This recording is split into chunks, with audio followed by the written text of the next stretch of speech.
I ordered 232 chipotle bowls last week and I didn't eat a single one. Instead, I wanted to give 232 Deliveroo drivers the opportunity of success. Each delivery driver would arrive at my house and say the same thing.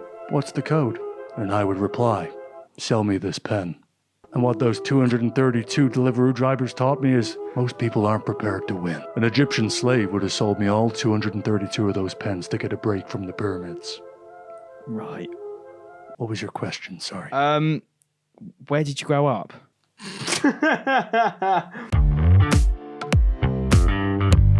Oh yeah, Iron Man. Bit of a shameless one. Have you isn't got a tattoo on your calf yet? it? No, I can't do that for the half. Oh, it was a half. You can't do that for a half. I could do half a tattoo. 70.3 mean? Is that the miles? 70.3 is the total mileage, yeah. So the way it works is we'll just get going, mate. We'll just we'll just roll straight into it. You know, the rolling start. That's how it works. Love it. Can I just talk about right, if you're watching, I need to address something. I've just spilt my bottle of water all over me. We literally went to go and sit down to start. I spill it all over me and go, well, I've got to go hand dry it now. As you said, the Mr. Bean. Mr. Bean. If you know, you know. And none of the hand dryers are working in this gaff. So here we are. Yeah. Welcome, Sam. Thanks, mate. Thank you for having me. so it's been a sorry. long time coming. It has literally. We've been trying to set up for about an hour. No, and a I half. didn't mean today. I mean, in general. No, I've it been has. delaying It has. this. It has. No, Yeah. it's. I wanted you on for some time, man. But yeah, give a little introduction about yourself because I feel like some people probably have only seen you for your comedy skits, but Yeah. also some people like myself found your profile for all the fitness stuff that you've done. Yeah. So, I need to get better at intros, to be honest, because when I meet people, I always go, oh yeah, make the stupid videos online. But behind the scenes, it's a bit like yourself. It's a bit of a business, like social media. It's like we all like shrug it off as, oh, I'm an influencer, sorry. But I did actually train as an actor. So I trained for 2 years as an actor, and then post-COVID started making videos online. Yeah. I was a 0-hour contract actor for about 10 years, and then found social media, and it's the absolute Uno reverse card of the acting industry. It is. Because you no longer have to beg and beg and beg for an audition. You just have brands knocking on your door going, can you please work for us? Which is fantastic news for all of us. It's kind of crazy, isn't it? Because music has had this as well, where musicians moving to TikTok and posting like, right, maybe they haven't put the work into getting a catalogue of music, but what they have put the work into is finding that formulaic way of showing their music through a 15-second viral clip, and then people are like, right, it's a sound. I love using that. Or, you know, hope that virality will latch onto it and get known through that. A lad from my school, actually, who I actually used to do some music with, like I used to back in the day like sing and play guitar. Oh yeah. Also, I haven't touched it for years, mate. But we were in a little acoustic band together, and he's actually gone to massive things now, supported for Noah Khan. Really? Yeah. What's his name? His name's Seb Shube. Okay. And he's one of his songs. He that one, Sing Like Madonna, was his main tune that blew up on TikTok. IG Reels. Really? Yeah. Big time. There's that. You're right, because I think I see more musicians like Miles Smith, for example, just has like really good hooks and spam posts them, and then in 6 months release the song, and then it's straight to number one because you're like, oh, finally we got the rest of the song. Sometimes artists take too long. I agree. To release it. When something goes big, they'll take a hot minute to actually put it out there, and by the time it's out, I don't care. Yeah, true. Miles Smith teetered on that line with Gold. It was a new song that's come out. What does it go like? The only one I feel like gold. Okay, I've not heard that one. All over TikTok for the 6 months. His I've heard is Stargazing. Yeah, banger. I saw him live. He's unbelievable. Really? Yeah, really. He actually was he? I think he was one of Izzy and I's friends' uni mate or something, or uni housemate, and no one really knew he was doing music. Really? And then after uni, he was like, "Yeah, I'm gonna give this music thing a crack," and they were like, "Hey." So good. Yeah, that could be wrong. But and there's that is it Kian Ducrot or something? He did loads of flash mobs of just like one part of his song, and then they got like 100 million views. Yeah. And then straight away he's got like album deals and everything. Reminding me of the bloke in America. The Married in a Year in the Sun. Oh God, the toes. But the thing is, he's now lent into I think too much. Genius. Yeah, the high toes and all the edits of people going like married in a year in the summer, like floating out of the room. He I think he's gone too far with hating on himself. That it's now like he hasn't got that many followers, but every one of his videos goes hugely viral. I think for the wrong reasons. No, it is a tricky balance to find because you kind of do want to take the piss out of yourself, but then you don't want to be known for just being a meme. That's a big thing right now with even Benson Boone. His music video recently for I think I can't remember the name of the song, but he's taking the mick out of himself and he's wearing t-shirts like not authentic and they're kind of like shaming themselves in like self-deprecation to a level, but it's making it a brand. It's playing the victim card almost, but I don't know if it's the right move. I mean, Benson Boone is killing it right now. Yeah. But he's sold out the O2. And Has he? Yeah, I was looking at tickets for me and my girlfriend the other day. It's like £400 a seat, which we're not going for. Did you get Oasis tickets? No. Did you? I didn't try. No. Did you not? I didn't try. I feel like my thinking was, and I think a lot of Oasis fans will probably go, good on you. Yeah. I was like, I'm probably like a fan of like 6 tunes. Same. So I'm like, if I go and spend 300 quid on a ticket, firstly, I'm spending 300 quid on a ticket, which, I mean, it'd be an amazing experience. I'm a music fan. I love music. Yeah. But then also I'm like, there's someone that wants that more than me. Yeah, 100%. Do you know what I mean? If they want to pay it, they do their thing. Yeah, exactly. Going with their little boy, little boy at the time of Oasis. Yeah, 30-year-old son. Being a thing, yeah. And then it's just like... You Shazamming songs in between There was that, wasn't there? Bittersweet Symphony. There was Richard Ashcroft they were performing and someone did this. It's like, no way, man. And zoom in on someone Shazamming it. So everyone just keeps Shazamming that song now as a joke on TikTok. Yeah. Yeah, I'm the same. Before we continue with the episode, I wanted to remind you guys of my first podcast sponsor here with Motional Intelligence, and that is, of course, X Miles, the one-stop shop for everything you need when it comes to sports nutrition. And they stock over 110 brands, whether it's gels, carb mixes, electrolytes, they have literally everything. They've got over 110 brands on their website, and brands that I actually use every single week. They stock Morton, Pillar Performance, and of course Cadence, who are my hydration partner. And they are giving you 10% credit back with your first order. So you do your order, let's say you spend 50 quid on the site, you will get 10% of that value for your next purchase. And what X Miles have done to personalize that experience even further for you guys is they have made a Motional Intelligence bundle. Now these are products I use whether it's for training, recovery, or even race weekend. So of course we've got Cadence in there, my favorite electrolytes. We've got Morton, which have been my go-to gel for quite some time now, and Pillar Magnesium products, which I've been using for recovery purposes, because obviously we got to sleep well if we want to train well. So you can check out X Miles. The link is in the description or the show notes, whether you're listening or watching. New customers can get 10% back off their first order. On with the episode. So you got into kind of social media for a different route with it being like almost a portfolio for your work. Yeah, exactly. What was the first process of that? Why did that come about? So I grew up born 1995, 30 years old. I grew up wanting to be a YouTuber, desperately. Like I was... Who were some of your goats growing up? Like people like, there was like Marcus Butler, Joe Sugg. Bro, I was so obsessed with that era of YouTube. Like Cinnamon Challenge era. Vlog Squad. It's like so slow. No, that's David Dobrik. It was... Vlog Squad? No, there was a different name for it. Vlog Squad was Archie David Dobrik. as well? Was there Archie? He's with Zoella. Is he called Archie? I can't remember his real name. But like Marcus Butler, Alfie that Days, little British Joe Sugg, YouTube, Casper Lee. Yes, exactly, those lot. Yeah. Because they were a little bit older than me, but they were just cool. They were like almost like the One Direction effect. They had like big floppy hair, and they had like a following. And I was like, that's really cool. And I didn't know what I wanted to do. And then I was like, in the latter years of school, drama was the only thing at school that I would get any good grades in because I just couldn't be asked with anything else. Yeah. So not very good academically, but I loved just taking my shoes off and being like a potato in drama and getting an A. I was like, I thought you were about to say take your shoes off and like skidding. Skidding in the drama hall, getting an A, like in between us. No, but it was the only class that like I got any kind of like positive reinforcement. Yeah. Like couldn't be asked with Bunsen burners and all that shit. So I was like, all right, drama might be my thing. And then I was there was a girl in the year below me at sixth form that I fancied, and I was a full-time virgin at the time, and as opposed to a part-time one. Yeah, 0-hour contract virgin. And then I was like, you know what? She loves theatre and all that, and I love it. I'm going to audition for the school musical, and I got the lead role in a Sherlock Holmes musical. Cool. And I was like, this is sick. This feels like the YouTube kind of like you're getting attention, you're getting claps. It was like, oh my god, this feels so nice. So it was gratification. Yeah, the gratification. And then I got with the girl and I was like, this is amazing. And then I was like, you know what? I don't want to go to university to study like geography. Nothing against anyone that does, but I was like, I'm not academic. Seem fairly specific choosing Yeah, geography. do you know what? Like everyone seems to like anyone I speak to, they're like in marketing now. They're like, yeah, I just studied geography. I'm like, why? It's so maps. true. Or history. Yeah, what are you doing? Yeah. Anyway, I then No auditioned- shade, by the way. Yeah, no shade. Sorry, guys. I then auditioned for like every drama school and just got rejected left, right, and center. But luckily, got into a place that was a touring theatre company. So rather than it wasn't an accredited university degree. So it was like a spin-off degree.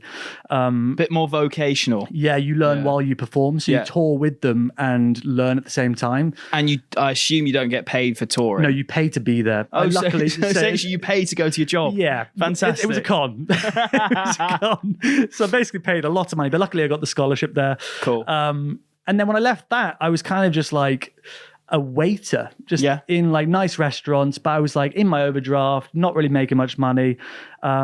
And the blessing in disguise with COVID is I actually moved back home with my family in Devon.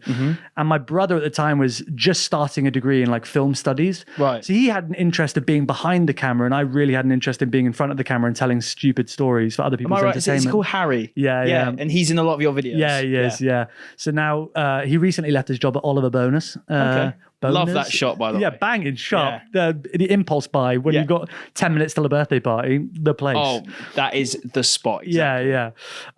So he's left there. Now he works full time for me, which is really cool. But in COVID, I started making videos with him back in Devon, really long-winded fitness, CrossFit related videos, which it's a very niche audience, but no one else was doing it. No one was making fun of. Everyone was into fitness all of a sudden. Everyone was running and doing. Remember the like nominate 5, where you do like the 1, 2, 3, 4, 5, run 5K. And people were just lying. Yeah, 100%. People were doing 13-minute 5Ks. Yeah. It was insane. Elapsed time 6 hours. You're like, what are you doing? But everyone was into fitness and no one was really making fun of it. And I was like, you know what? Me and my brother are always like doing nothing. So I started making fun of it. But you were like in good nick yourself. Yeah, I was training a lot. I was training a lot, but being self-deprecating. You're a beast, by the way. Thanks, I see your mate. stories. You're pushing some serious. I'm a heavy boy, though. Fucking hell, I'm heavy. I weighed myself yesterday. I'm 106 kilos, which is a problem. You hide that well. Thanks, man. Yeah.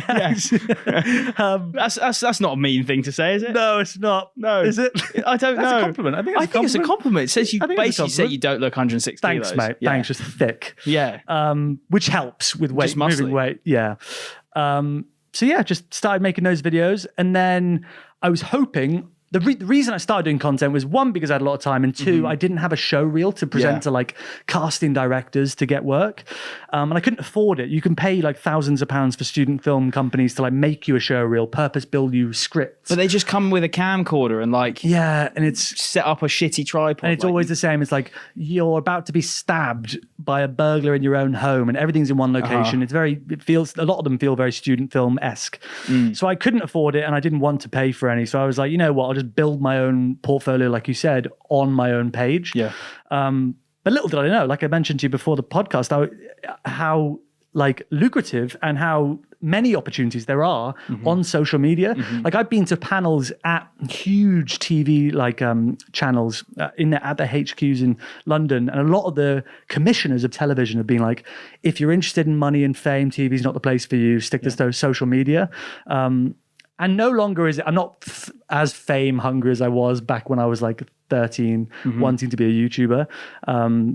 But I just love being able to tell silly stories, entertain strangers, and afford takeaway coffees whenever I want. Yeah. That's the best thing ever. I love coffee, mate. No, I love that. So, okay, so you've kind of went down the route of starting off like taking the piss out of fitness. Was there one particular video that did really well? If you know CrossFit, there's this thing called the CrossFit Open, which is like a period of the year where everyone in the world... Was it like the Hyrox before Hyrox? Essentially, yeah. Hyrox wasn't a thing back in 2020, and it was essentially everyone in the world does the same workouts on a Friday, and you have until the Monday to submit a score. Okay. So during lockdown, everyone was doing the same workout. It was like 1 dumbbell, you do 21 dumbbell snatches, 15 burpees, 15 dumbbell snatches, 9 burpees, or whatever it was. And on that Friday for 3 consecutive weeks, I just took the piss out of what it felt like to do those workouts, which is such a niche thing to do. That is very niche. Very niche. But almost makes it more shareable, because if you notice it and you do that, you're like, oh my God, Jeff, this is us. This is exactly what we were like. So the CrossFit community really took a hold of my account and really helped. And it kind of like gave life to my career in social media. Did you get negative backlash for that? Because I imagine there's a lot of people that do take it very seriously. Oh yeah. Have you seen butterfly pull-ups in CrossFit? No. So a strict pull-up is from here to here. In CrossFit, we do a thing called butterfly pull-ups. It's like a more efficient way of doing pull-ups, but it's cheating. You just use your hips. But you get your chin above the bar and then swing through, and you do this. You'll have to Google it. It's crazy. Okay. But you look silly doing it. And in CrossFit, that counts as a rep. So in the actual like Olympic level, the CrossFit Games, which is the Olympics of CrossFit, the top athletes are butterfly pull-upping. And that has been like the one drawback for CrossFit forever, because people that just like bro lift and do strict press and strict pull-ups always go, oh, but you can't do pull-ups. So whenever you do any kind of butterfly pull-ups, it engages the CrossFit community because they come to defend you, and then it engages the wrong audience because they're like, you're a melt. It's like the rage bait before rage bait, 100%. really, isn't it? Yeah. CrossFit is very good at rage baiting people. Yeah. And so you were making this CrossFit content, and then when did you kind of change to, I don't know, making, I guess, more general skits, impression skits, all of that sort of thing? I felt like I could see the ceiling of the CrossFit community. And to be honest, post-COVID, like the heyday of CrossFit, if you know, it was like 2016 to 2019. COVID happened. CrossFit, the brand itself, started to like kamikaze itself. It sacked its entire media team. The Netflix documentary stopped. YouTube videos stopped. What was their Netflix series about? They had Road to the Games, and they had like every CrossFit Games, there was like a Netflix documentary around that specific games, like 4 months later, and it was so sick. They were so good. They're still on Netflix now. It's like Fittest on Earth 2024, 2022, whatever it was.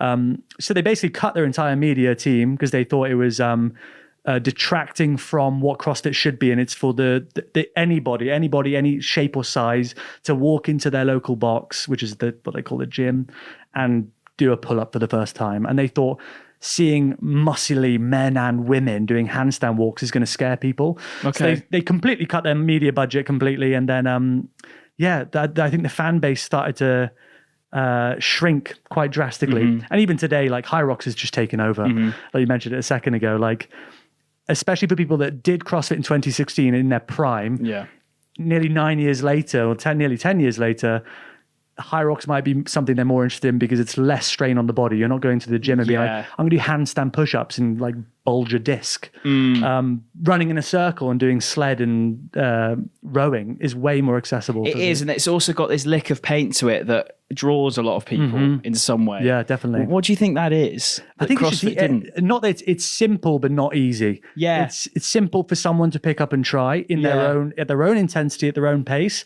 And the beauty of it is it's pair based. So you guys could do it together. Like tomorrow, you could just for shits and gigs, just be like, let's sign up to Hyrox. My girlfriend and I, Tash, we went and did it in London. It was the hottest day of my life, but it was a lot of fun. You run with your partner and just. It was like an hour-long workout. Which is awesome. And she's a beast, by the way, because she's an actual athlete. She's an actual athlete. Yeah. We went to the Diamond League the other day, and she was her times and things are on par with some of the people that are there. Wow. Which is mental. And I even said to her when we sat there, I was like, you should be on this. Why is she not doing it? It's just the training demand. She was a heptathlete, so it's a lot of events. So talk to me, what is heptathlon exactly? It's 7. I think it's shot put, long jump, high jump, hurdles, 400, 800 javelin. So essentially, it's the entire inventory of track and when you field. think of like the Colosseum, and you think of like athletes back in like BC, it's like decathletes before the big man. Yeah, exactly. You think of heptathletes just throwing stones. How did she get into that? I don't know. I still don't know. She basically, like, I think girls when they grow up in the UK, it's either like ballet or sports, or both. Yeah. And I think her family they're just so into sport. Her dad's like a full-time spectator of sport and knows everything about everything. He's just so locked in. Honestly, he's got one TV in the living room with one thing on, and then through the hallway in the living room, he's got another thing on, so he can just Everyone's got a mate whose dad's like that as well. Yeah, literally. He's got neck strain from watching two sports. But he's a legend. But she grew up in a very sporty house. Yeah. And so her mum very kindly just drove her to all these different coaches. Nice. That's like wicked. multiple coaches. Yeah. You can't have one coach for all 7 events. So she was just for sure. eating her dinner driven to different events. So she's a monster. She's very, very humble monster. Keeps it to herself. But does she do it professionally?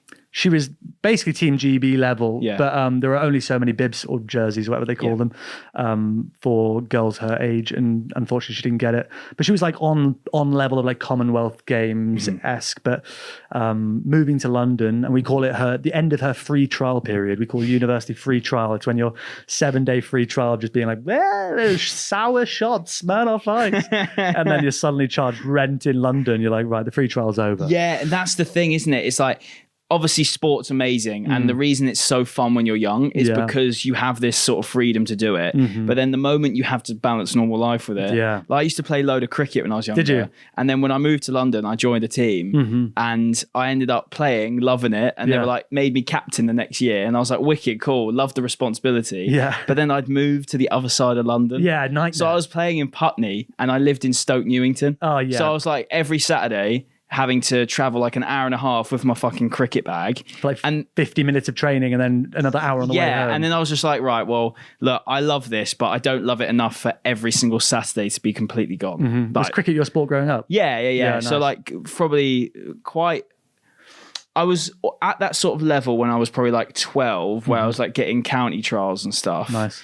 And everyone around me, when I hit 13, 14, started getting their growth spurts, and I didn't. Oh, right. So I was one of these kids that was like always top order of the batting, and then always top of the bowling, like did both sort of thing. Yeah.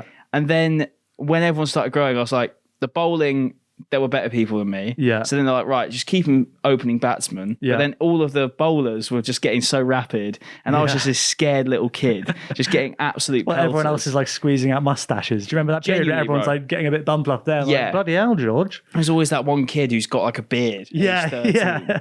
And so I was Hairy basically neck. just getting peppered by those lads, and I Nice. just completely fell out of love with it. Sacked it off when I was like 16, and then didn't play again until I was like 20. I used to love it until they introduced the red ball. Yeah. Do you remember the orange The Incredible. squidgy, the little orange squidgy one? I was so good at that with the blue bats. I used to absolutely yeet it. And then they were like, right, we're prestiging to the red balls. I'm out. And now you have to wear pads and not get Yeah, hurt. I know. Yeah. Not into that. It is a funny one. What was your kind of thing growing up then? Cricket was one of them. Yeah. In Devon, growing up in Devon, that was a big thing, cricket.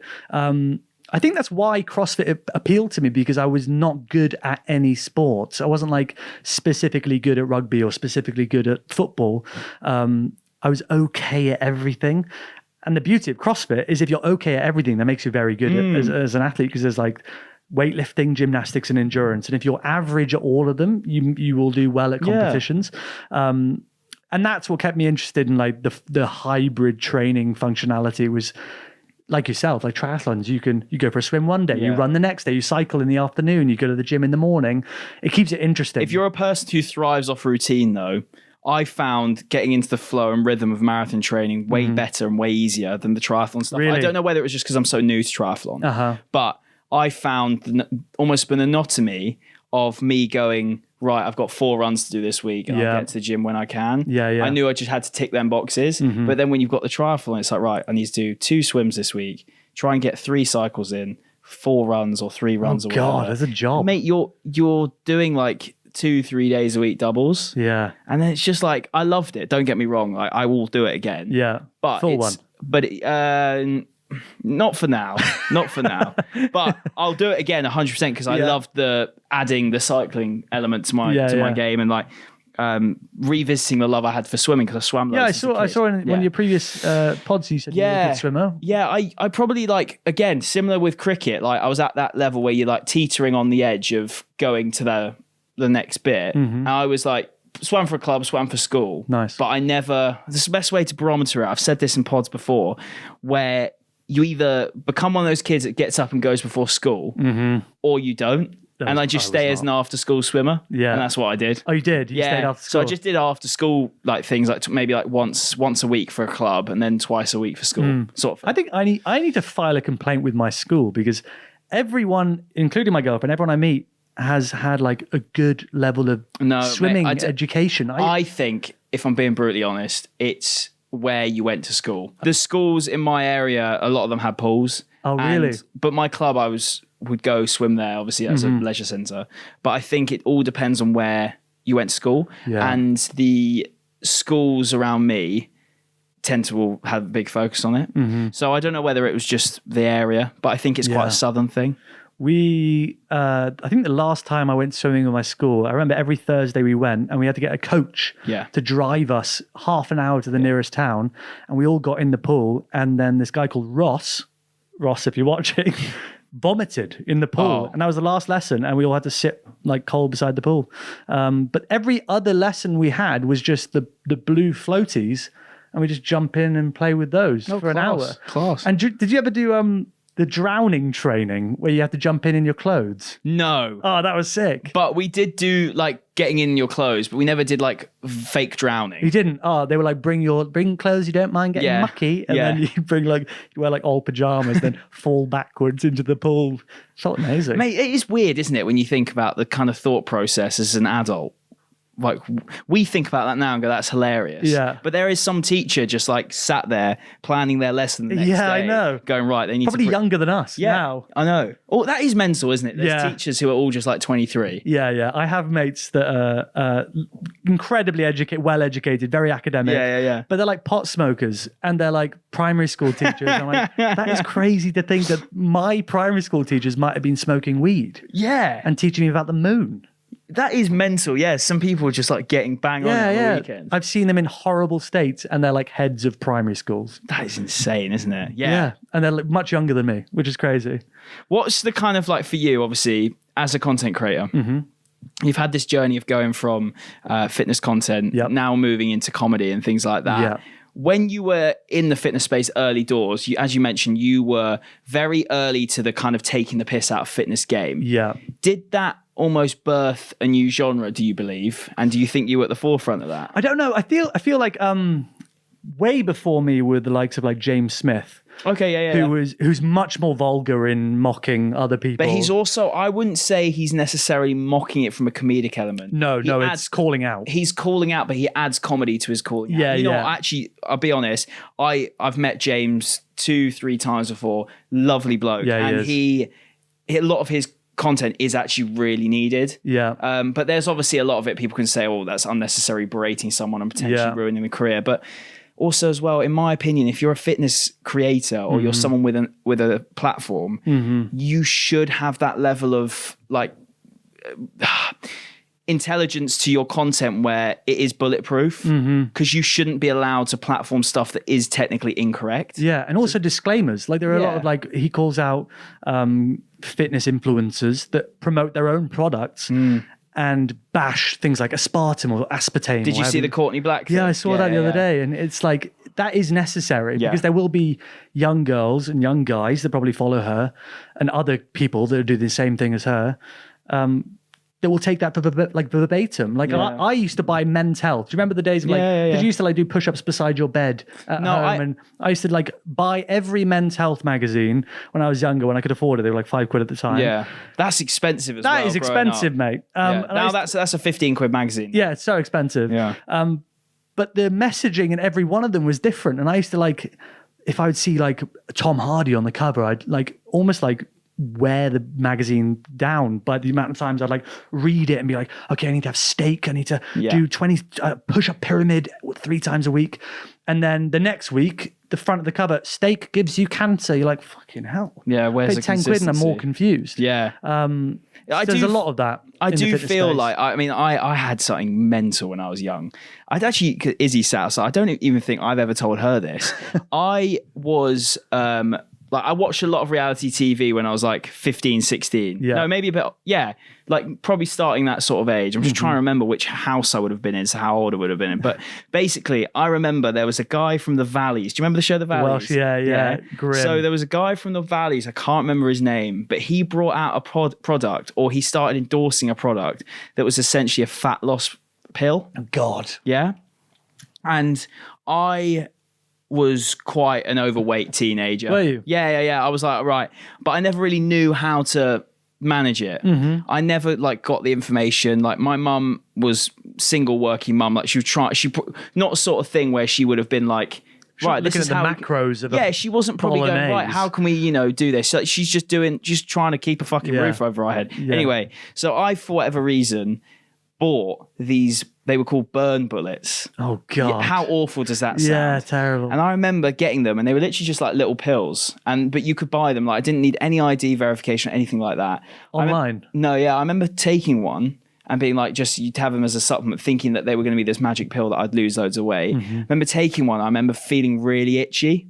Oh, God. So I didn't do it again. Beta-alanine or something. So I didn't do it again. But no, I then found out later down the line, you remember Jack Joseph? Jack Joseph? Yeah. He tells a famous story about how he did the Sims sort of thing. And he was starting to go yellow because there was bleach in these tablets. Oh, God. Not from maybe the same brand. Yeah. I don't want to discredit his brand. Yeah. They could have been full of okay stuff. Yeah. But my reaction to it was I went really itchy and it was like, God. okay, maybe it had beta-alanine on it. It was the only first time I've ever tried it. But I just remember going a bit rashy and red and I'm like, not going to touch that again. Wow. But how dangerous? Because there could have been another lad that thought, I'll just work through that. Yeah. But I was a complete like paranoid kid. Yeah. So I just thought, no, I'm not doing that again. Yeah, we grew up when fat strippers was a real thing. Yeah. And it's come back. Mate. It's like this Ozempic craze. It's fucked. It is mental. I see people openly not saying they're taking it, but openly being known as taking that, which is insane. Yeah. And like, how are we really going to return to that place? I know.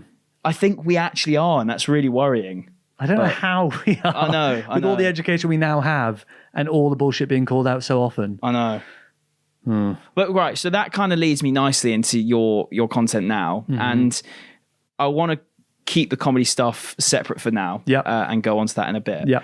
But with the fitness content, you have openly kind of like, not mocked, but like, made fun and made light of the fitness influencer space and the content space, which I find so funny. Because again, Thanks, you've got to always look inward a bit. And I've sometimes caught myself going, this isn't who I am. If I've like made a video and then like I haven't posted it, whatever, I go, I need to switch that up because that's not who I am. Or started a voiceover and it sounds a bit overly broy. And I'm like, oh, that's not me. Like, stop. Yeah. And you kind of just ick yourself out a little bit. Yeah.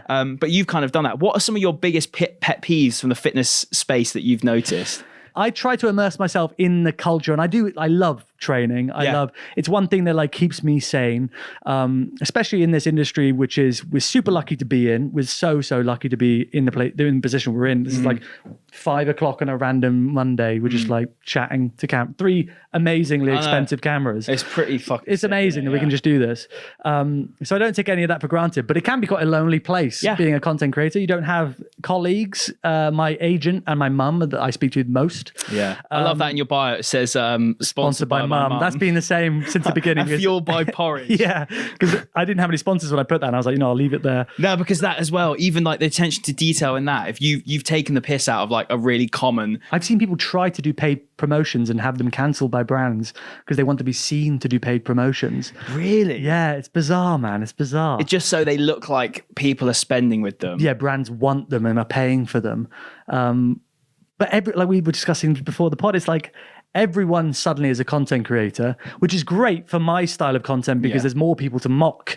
And not that I'm like mocking to the point of like, you're stupid, I'm right. It's almost just, by the way, what everyone is doing is weird. We're all weirdos and we're all pretending to know what's going on, but no one knows what's going on. Like you being an Iron Man now, I bet in 10 years ago. Half Iron Man. Half Iron Man, because the problem is these pricks in the comments will say, bro thinks he's an Iron Man. No, I'm not a fucking Iron Man. I'm a half Sorry. It's all right. Touched the nerve there. I'll calm down.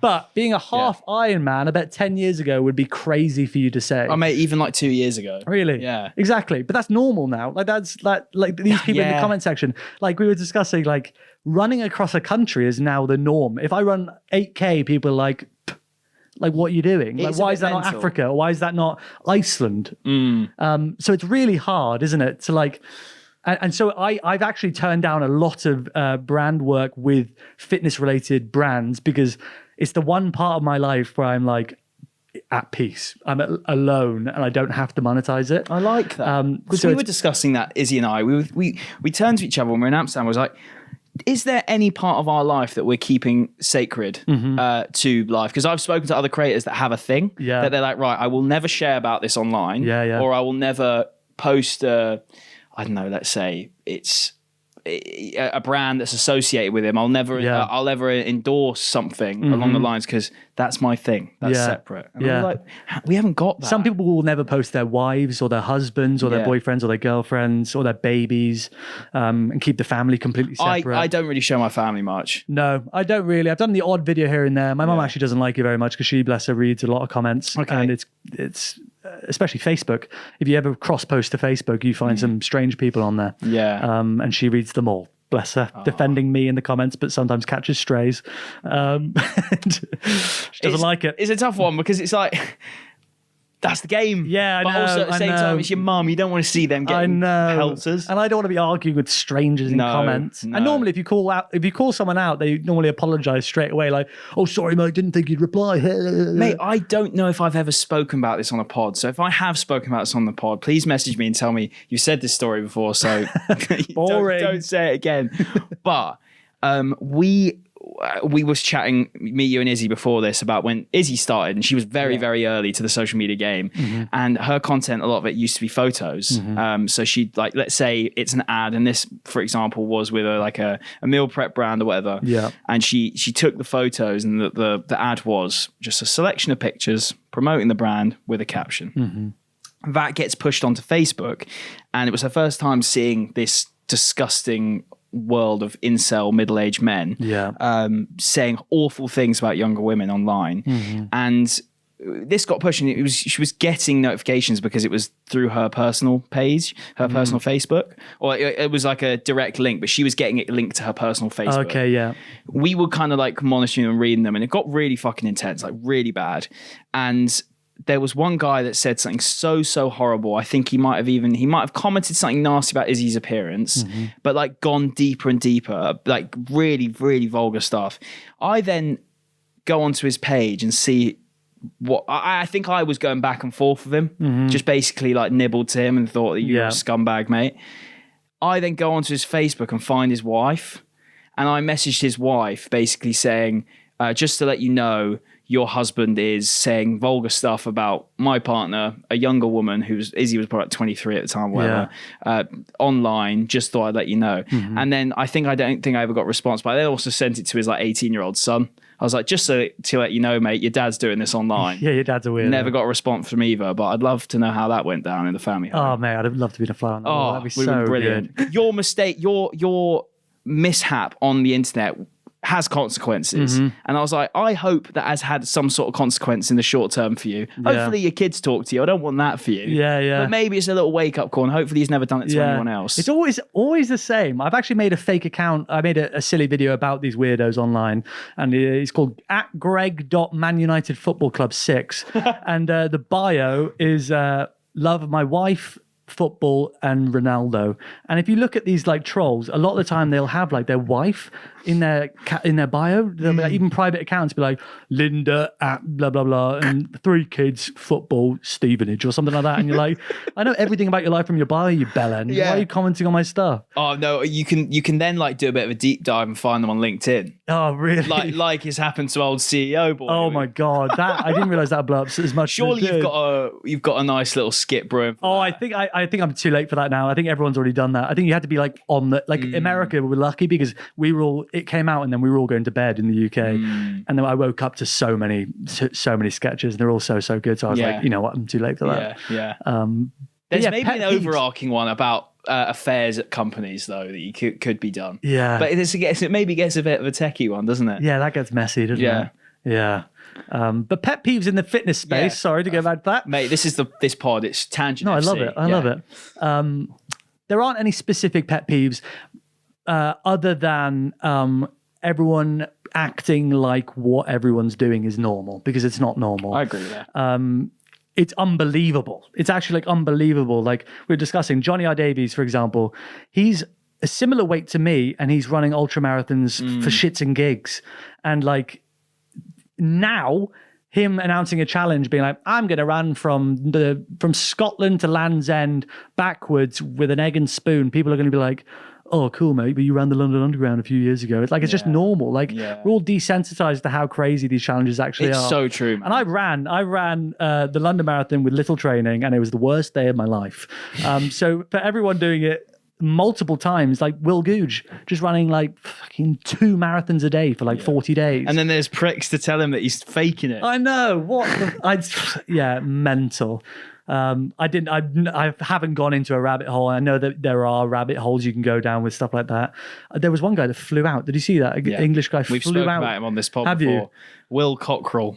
He's called? Yeah. With Will Cockrell, imagine if you met him on the street and chatted one-on-one, he's not going to be this gassy human being. No. But like when someone has a hobby and they're so deep into that rabbit hole, it's like incels, isn't it? Yeah. You know, there's probably a lot of incels that you meet, you don't realize they're incels. Yeah. Until you kind of unpack the deeper rooted issues, I guess. I went through a period where I was like, I went to the gym to lose weight and doing like low weight, high rep. And now I feel like I'm in a better physical place. I really want to get into the gym. Like, because Johnny was talking about it, he said he absolutely just loves just going to lift heavy. Yeah, he does. He's a good bench. I know. For a long boy. And this is the thing. I haven't got that, and I need to like really like lock in with it and think a bit, because I feel like it is a bit addictive when you see those gains the same way running is. Yeah. You know, you get those newbie gains. You're like, oh, I actually see a bit of, change here. It's not about the thing that I love about running and the endurance side of it is it's less about the physical aesthetic. It's more about the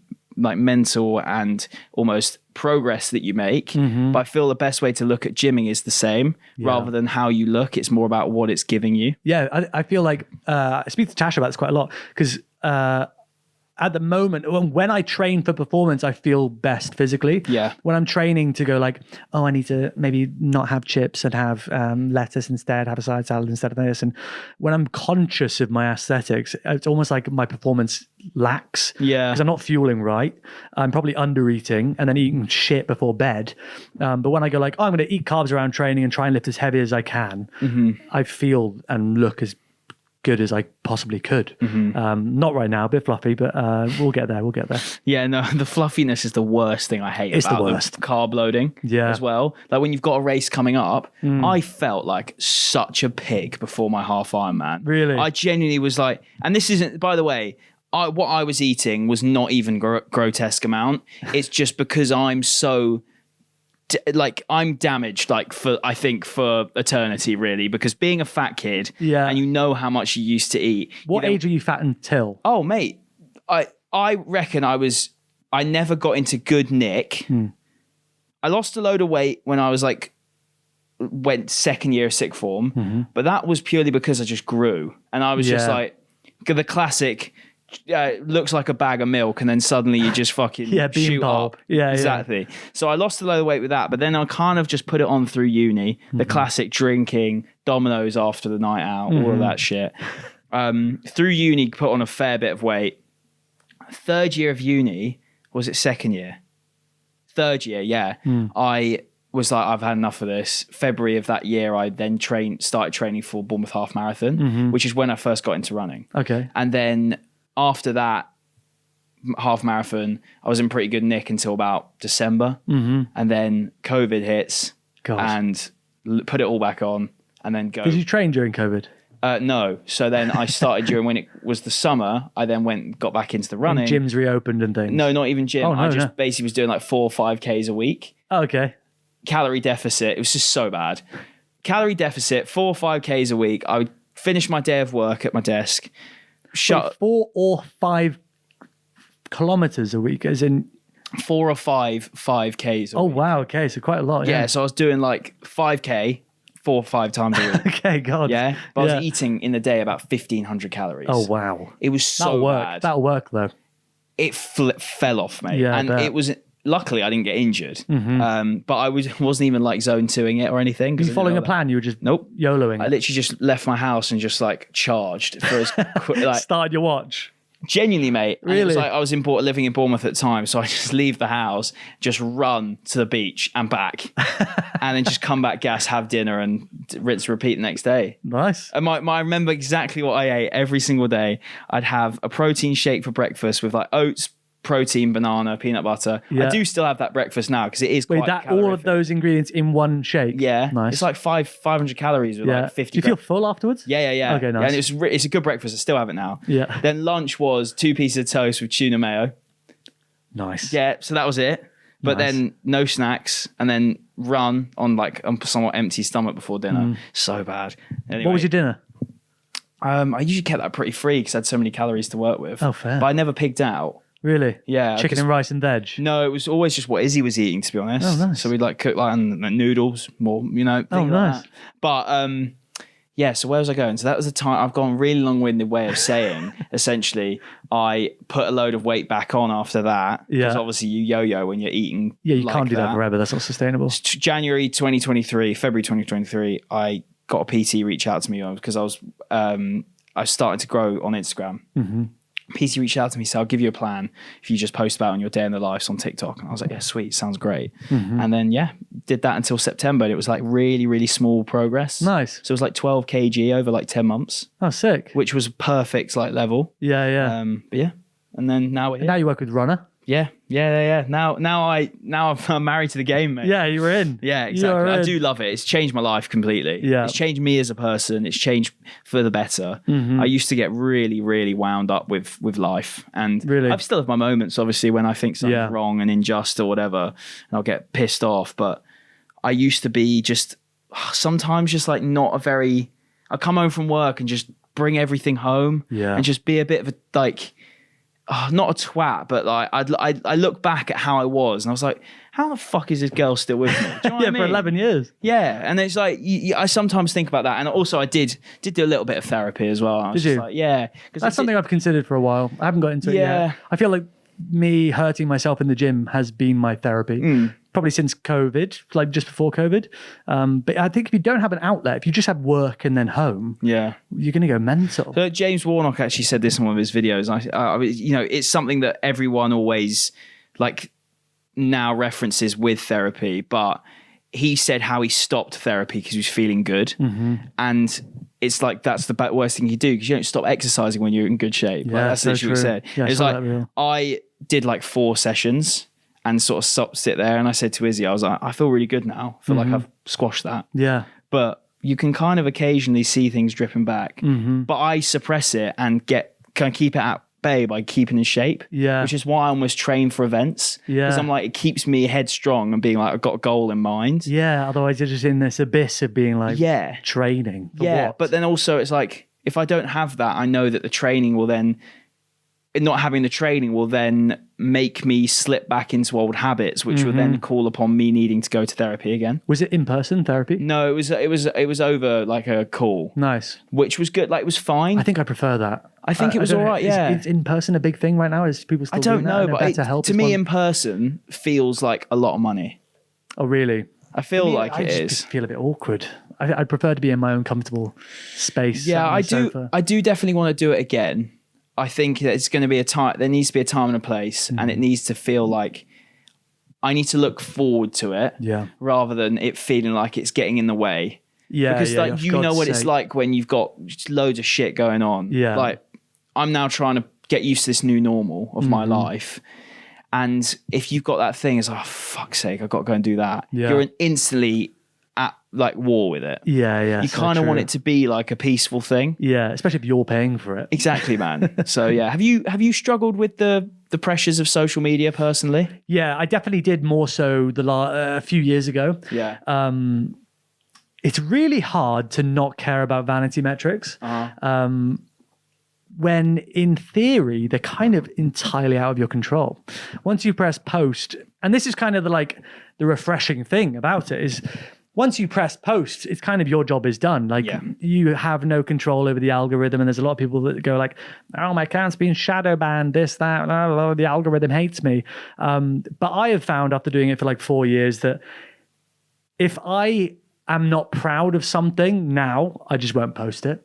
Whereas I used to be like, listen to all the podcasts under the sun and be like, if you don't post 3 times a day, you're fucking dying. You're wasting your... And I was like, God, I was on TikTok just trying to find trends just to like lip sync and then post and be like, please go viral. Yeah.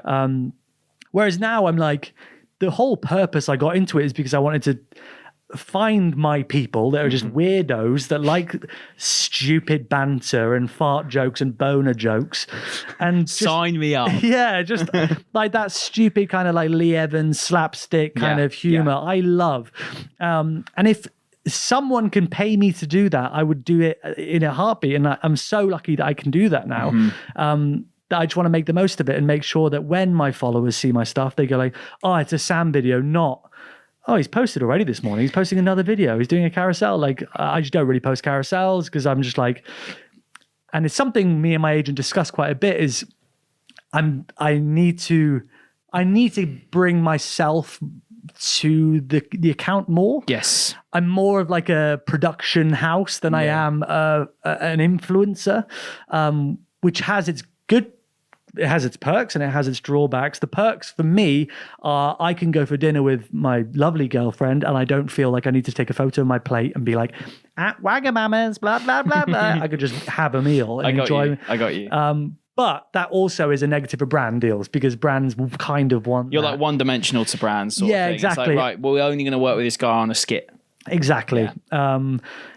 But the balance for me, and that seems to be what works for me, is showing up when I want to, not to show up to be relevant and be like, if I'm not posting for 3 days, they're going to forget about me. Just trying to be like, am I proud of this video? Would I enjoy it if I saw it? If the answer is yes, I press post. I think it's a really good way to be because you are essentially then being authentic to yourself. Yeah. And authenticity wins always on social media. I kind of had that similar sort of thought when I went full time. I was like, oh, surely now I'm full time. We should be posting loads. We should be posting 3 reels a week and a carousel. But then I was like, you know what? Because I've been heavily investing my time into, bringing the podcast back and doing my YouTube channel.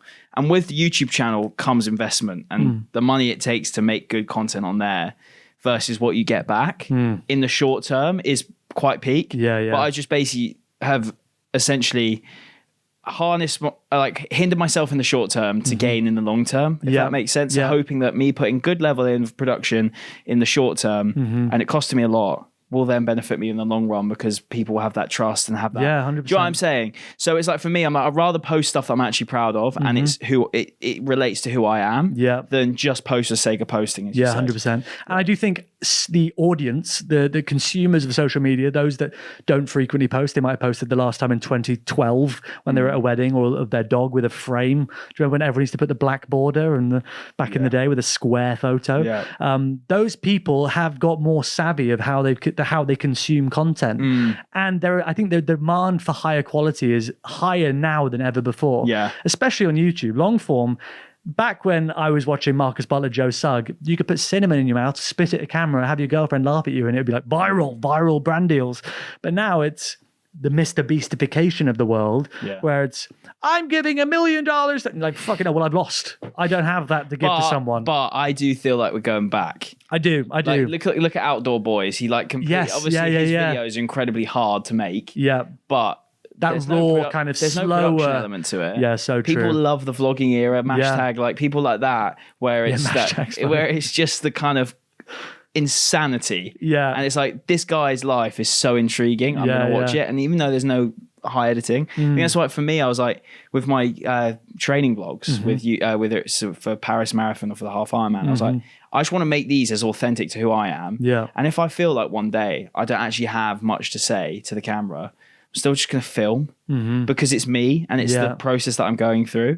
So I've come up with ways to kind of move around that if it's days I'm feeling flat and don't have much creative buzz, which is a big one to deal with. Are you enjoying it? I love it, man. Like, to think when I was a teenager, being overweight, to now making somewot fitness-based content. Buzz bullet or whatever it's called? What was it called? Burn bullets. Burn bullets itching in your bedroom.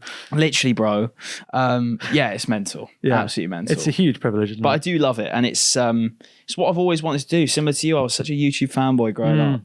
I honestly, like, that era of YouTube, I feel like I was the only one in my year watching it. Really? I felt like YouTube was such I used to buy like merch. Yeah. I would go to when it was like non-school uniform day. I would turn up in like, there's a show called CTFXC, a guy called Charles Trippy. I went to school. I remember him.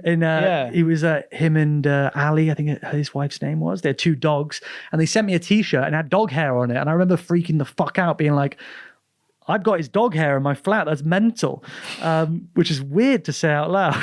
But I was obsessed. Parasocial, yeah. I was obsessed. And I remember when I first started doing content, I worked for a company called Wit in central London, which was a gym. Yeah. And I helped run their social media, which is kind of where I like learned the ropes of social media.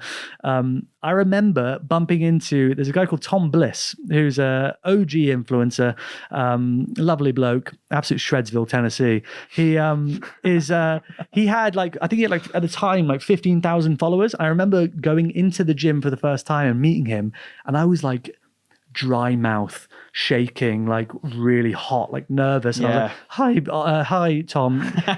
You replied to one of my DMs once. And I remember being like obsessed. I was like, oh my God, Gus as well. Like all these people that had like tens of thousands of followers, I was like idolized. And then when you're on this side of the fence and you've got the 100K plus, you realize that the numbers on the screen don't really mean much unless you've got ideas and you're doing it frequently. So that's the thing, bro. It's like because I have a memory of that as well. I used to absolutely love. Remember Fun for Louis? Food for Louis? Food for Louis. I used to absolutely adore his vlogs. It was Did you have dreadlocks? Yeah. One period of my life where I would literally live for his vlogs and Ben Brown. Do you remember Ben Brown? No. So he was his mate. Okay. They were kind of like, I would say, Ben was trying to be like a more of a UK version of Casey Neistat in the way that he made his videos. His vlogs were still pretty chilled and like low key, but it's just him doing his life, man. It wasn't anything crazy. Like he used to kayak or something, so he'd get up at like 5 a.m. and go kayaking. Yeah, and whatever, cut about a coffee shop, whatever it was. Anyway,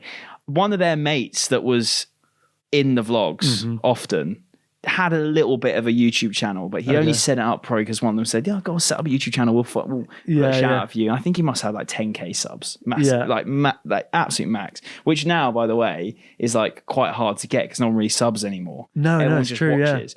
But he obviously got that.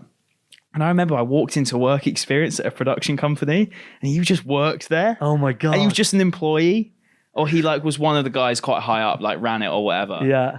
But I just remember looking at him going, oh my God, that's who I think it is. Yeah. And I just remember going up, shaking his hand, going, lovely to meet you, but I never shook anyone else's hand in the office. And he must have thought, what the fuck is this kid doing? Work experience, sweaty palms. Yeah, literally. But I always think about that, and I just go now when I like met someone and like, hey, a bit quiet. Yeah. You know what I mean? Yeah. Like, why are you... What are you like shy with me for? Yeah, it's baffling. Yeah, it is baffling. But it's a weird world, man. It's a really weird world, but a great one. Oh yeah, it is cool. What's your kind of process been like when you're making these videos that have gone mega viral? I mean, recently, I was absolutely blown away. Like you did what was the actual original clip? It was the two sisters, the twin sisters doing. They're complaining about the price of the ice creams. Was this an old video? Yeah, like a year old. Okay. Yeah, so it was posted a year ago and went mental. It went crazy viral. And the twins did some brand deals off the back of it. They like Clarks. I think they did like school shoes and stuff like that, which is really funny. Tesco did like an ice cream van video with Ryland. Wow. So they did quite a lot off the back of it. And the reason I did it is because I got sent. There's a kid that did. I'm going to uppercut Santa and punch his beard off because you look like him. Yeah. So someone sent that video to me, being like, "You look like this boy," and I was like, "That's funny." And me and my brother, when we started doing YouTube videos, we used to share a bedroom, were solely lip syncs. I named them World's Best Lip Sync 1, World's Best Lip Sync 2, and they had like hundreds of thousands of views on YouTube. So the fetal stages of my YouTube was just lip syncs. So I was like, oh, this Christmas video might be funny. Someone sent it to me like the beginning of December. And I was like, maybe on Christmas Day, I'll do like a post that's me lip syncing. Like, Merry Christmas, here's me being a twat. And it went mental. It went crazy viral. And then every year since, people are like, do this one this Christmas. And it was only a Christmas trend. And it was only supposed to be a Christmas trend. And then I saw that the summer video of these two girls. And I was like, why don't I just do it in the summer, just see how it does. reached out to the family that run the account, and they were very nice and just like, yeah, love it. So you had to ask permission to but all of them I've got like DM. I like even the punches beard off that? Action Jackson, because I just feel like I'm a 30-year-old with a mustache. Okay, I get it. And I feel I have a duty to check. That's really good of you, genuinely, because a lot of people wouldn't do that. No, and I feel like, because sometimes they go more viral than the originals. And I'm like, I don't want to look like I'm doing it just to steal your child's likeness. Genius. Exactly. I don't want to be like, oh guys, you like them, like me too. So I was like, there needs to be some sort of give back, which is why now whenever I do them, and I still don't do them often because I don't want to become a lip sync account. I don't want people to be like, why are you doing sketches? Just be this boy, be this girl. Because they are like that. So good. In the DMs. And the one recently of the two girls, when you got your brother to wear the coat, and he said like half a line. He points and goes, so, and then walks out of frame. He was there for like 3 hours, sweating. It was like 32 degrees. Oh man, honestly, and that's got 63.5 mil now. Yeah, on Instagram. What's it got on TikTok? I think like 30 mil. Doesn't that sometimes say to you, because I sometimes catch myself going, oh, this video, like, it's probably not made for Insta. It'll probably do well on TikTok. Yeah. And I'll go, oh, this probably won't do well on TikTok, won't do well on Insta. And then it'll do exactly the same or like as well on both. Yeah. And I'm going, I'm just chatting shit all the other time. No it's idea. just not a good video. And also, do you know what I mean? So I'm like, it's like, I say to myself, weird, that video flopped on both. Yeah, wonder fucking why, mate, because it's shit. Yeah. And like, I'll catch myself doing that. And then, for example, Izzy and I's London Marathon video where I paced her, I think it's got like 700K on Insta. Yeah. And then like 2.5 on TikTok, mil. Really? And it's like my highest ever view and it's an ad.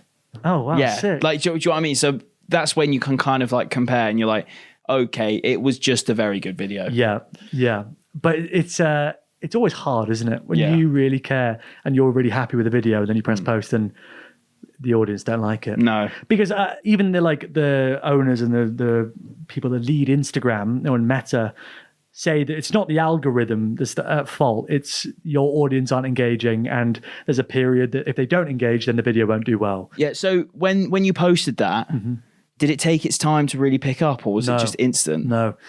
Normally, like if I go viral on Instagram, I can kind of gauge there's like 1,000 likes per hour over the course of a day.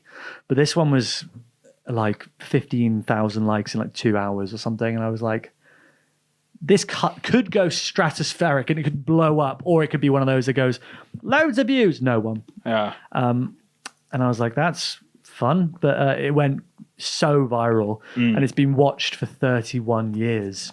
I saw this stat. Yeah. How does that even work, man? So its total viewage has been, if you put them all back to back, would be 31 years. Longer than you've been alive. Longer than I've been alive. People have watched me being a little girl. May I ask an Instagram nerd question? Go on.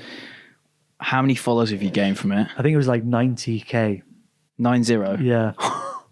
90K. Yeah. That is wild. But scary wild. Because I don't, like I said, these are always like blips amongst my other content with the goal of, again, being seen by producers and people that are in power of, oh, maybe he could be good in this role in theatre or whatever. Because theatre for me was always the goal, the dream. I love theatre. I love performing live. There's a buzz, like a palpable buzz you can't replicate being in front of a camera, of having active and live humans engaged with you and following you as you tell a story is like an amazing experience. But there's no money in it unless you're at the top of the top. So I could never afford to do it. And I'm very lucky now that I've got income from Instagram and brand deals that I could one day do some more theatre. Yeah. So that's kind of the goal, is just being seen. And I don't want to just be a lip sync account. As much as I love doing them, which is why recently I've decided to give away all the money that these videos make through creative funds on Instagram, TikTok, or whatever, to charity. Because then at least when I'm doing them, it feels like there's more of a purpose than a That's vanity really nice, metric man. chasing, clout chasing thing, which strangers might assume it's for. This is the thing.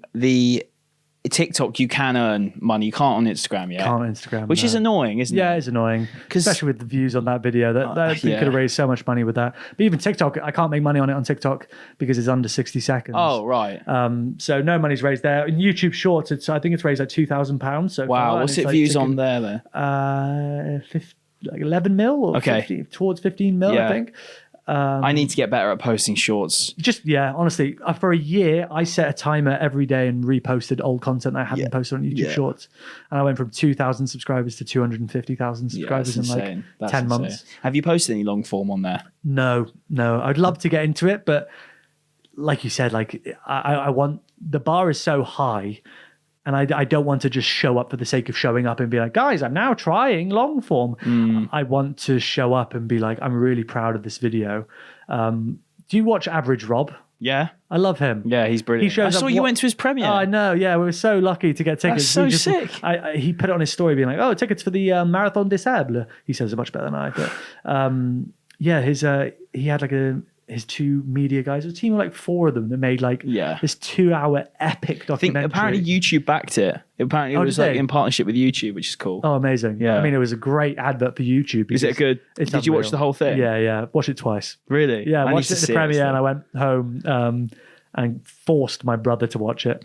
But the likes of Average Rob doesn't post super frequently on YouTube, but when he does, you know it's a banger. And I'd much rather sit in that bucket of people where you're like, when they show up, it's gonna be of a standard that they're proud of and hopefully the audience enjoy, rather than just like everything I've seen or learned about this man is against my will because he's just been pushed by the algorithm. Which I see in the comment section on some people all the time be like, everything I know about Tommy Fury is against my will. You don't want to be that. You don't want to be cringe that people don't want you. You don't also, and I feel like there is a sort of element to being missed is quite nice on socials, I think. Like you don't obviously want to create such a like layer between you and your audience. But you do want them to go, oh, I haven't seen him post in a while. It'd be nice to sit down and watch his video. Exactly.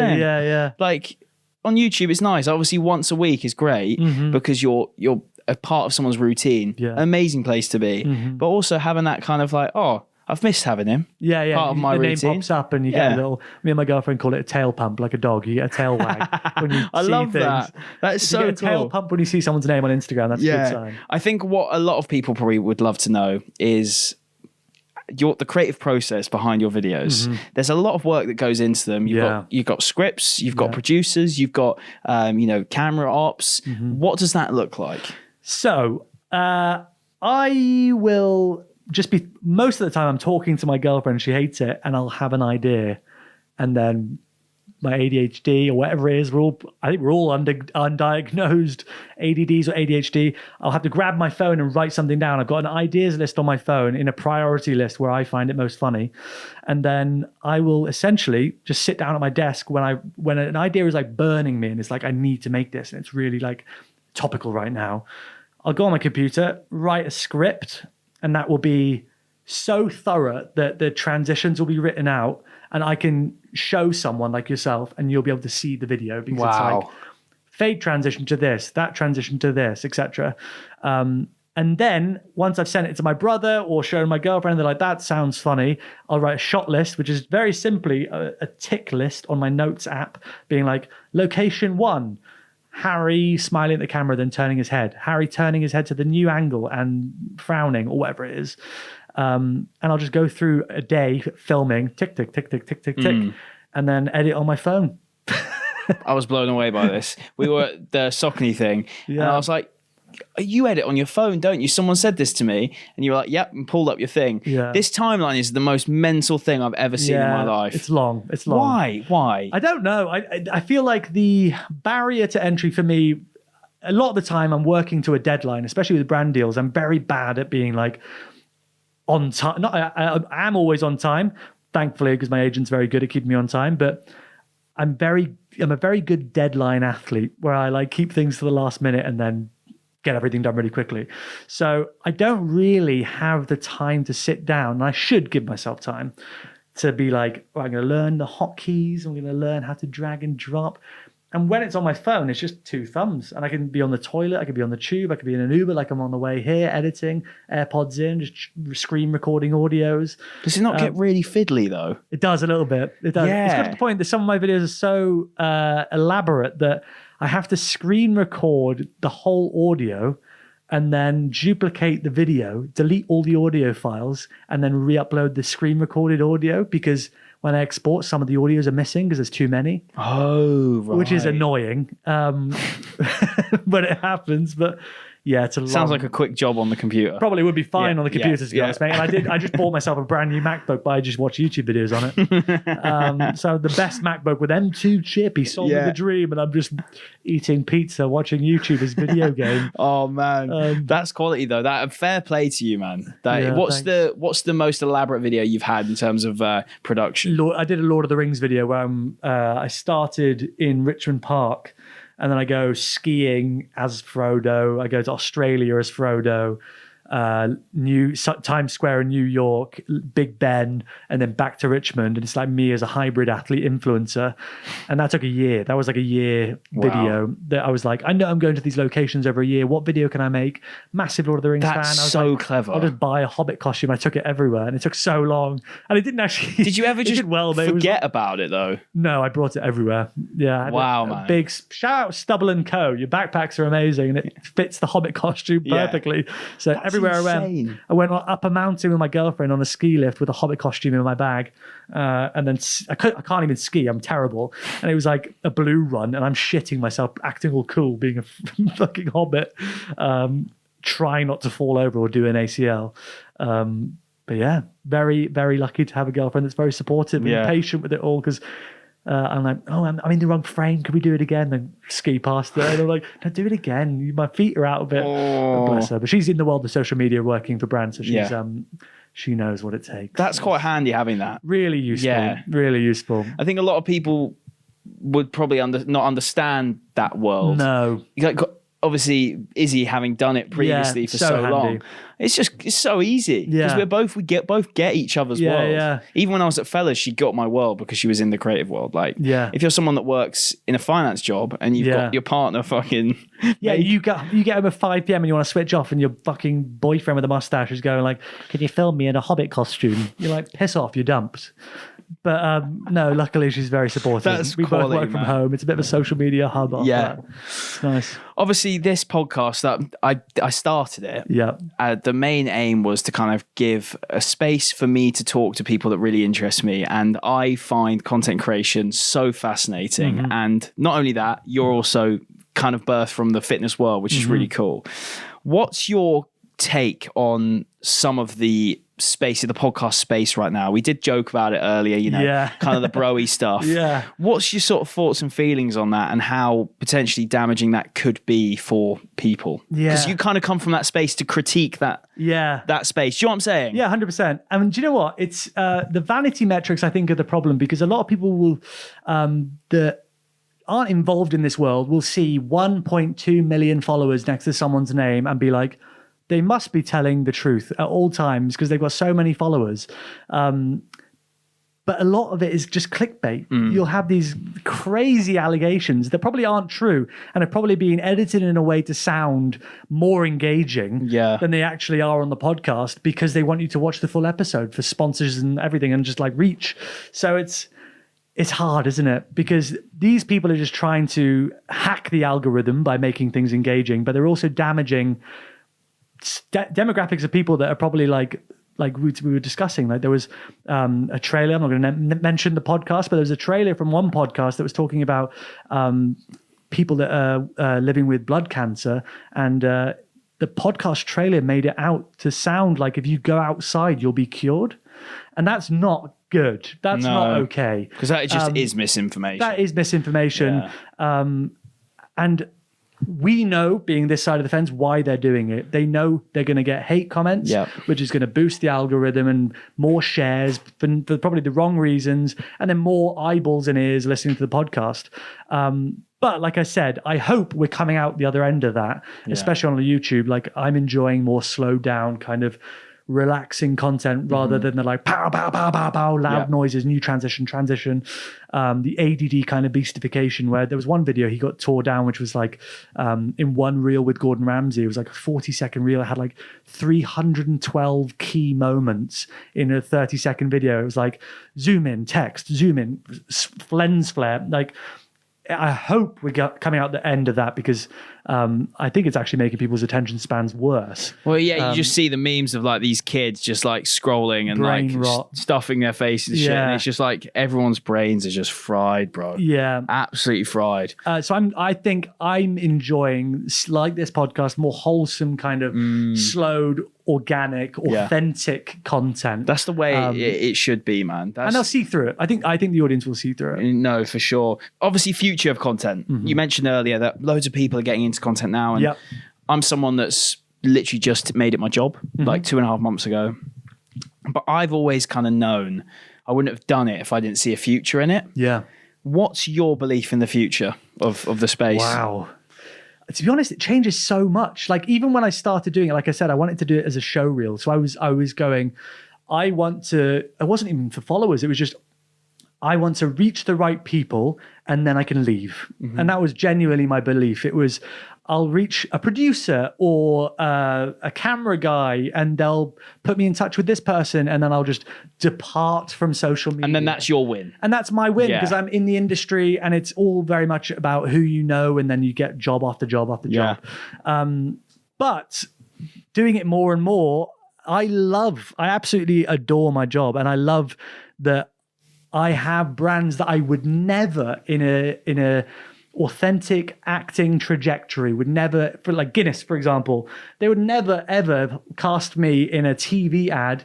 I'm not Irish. I'm not good looking enough. I'm not, I don't know. And there are so many buckets you need to fit into. I'm not like edgy enough potentially for what their campaigns might be, or I might not be a big enough rugby lad if they wanted to do a Six Nations video.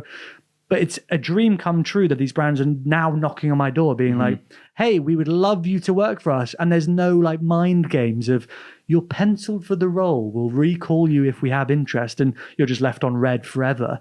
So it's a dream come true to do this job. But the future, I don't really know because like we said, like the past 2 years, the creator industry as a whole is just like blown up, which is amazing because it means that more people are chasing their dreams. But it also means that there's more noise, which is great for me because I mock the noise. I poke fun at the noise when something gets too noisy. I'm like, you're being weird. Stop doing that. And they're like, oh yeah, we are being weird. And then they hopefully they see the fun inside of it and they don't hate me. But yeah, I think it's only up from here, mate, to be honest with you. And I feel like you're seeing, especially on like Netflix and shows like YouTube, for example, you've got shows like Hot Ones, which are amassing more viewers than any TV show on right now. You get like, still to this day, you'll have like, Britain's Got Talent reaches a record number of 1 million people in 3 weeks. And you're like, people are like dancing on TikTok for 17 million people in a day. Yeah,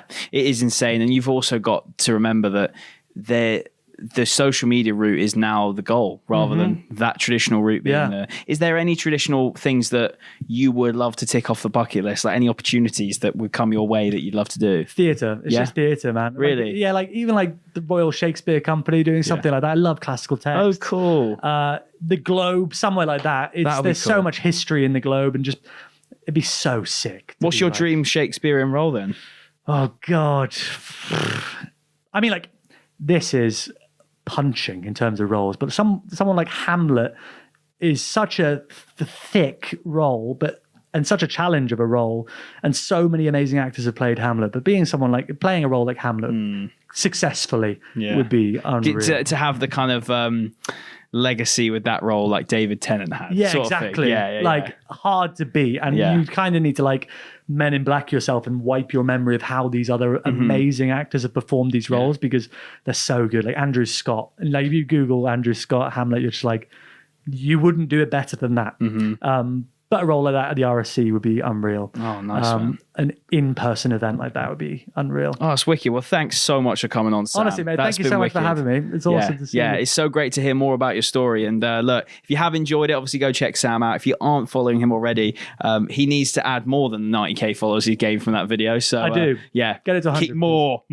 No, thank you so much for coming on, man. Really appreciate it. If you have enjoyed the episode, make sure you check out the previous ones if you haven't listened or watched before. I post every Thursday here onto YouTube and also on audio platforms. So you might be listening Spotify, Apple Music, wherever you listen. Sorry, Apple Music, Apple Podcasts, Amazon Podcasts, all those great platforms. Are you a Spotify man? Spotify, yeah.